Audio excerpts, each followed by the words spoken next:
Hello. I'm from Next Paradigm back with another quick tip tutorial. In this tutorial, I'm going to show you how to create this really cool wipe transition effect in After Effects. So let's get towards the After Effects.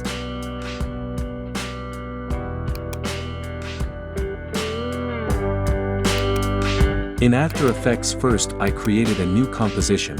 Now I'm going to import two bright backgrounds. Drag them into the layer panel.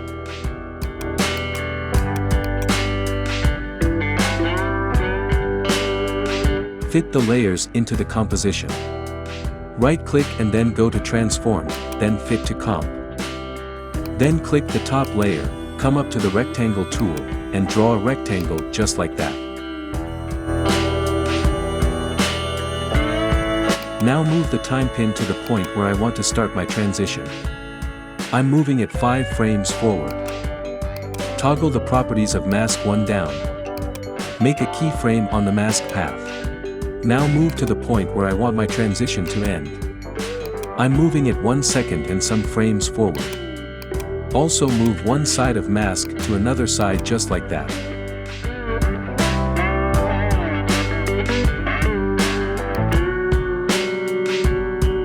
Go to Keyframe Assistant and make second keyframe Easy Ease In. You can see we have a quick wipe transition here.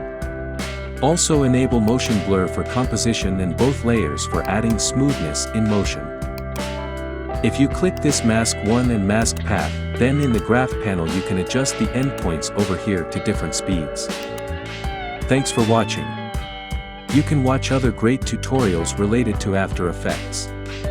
Subscribe to Next Paradigm and hit the bell icon.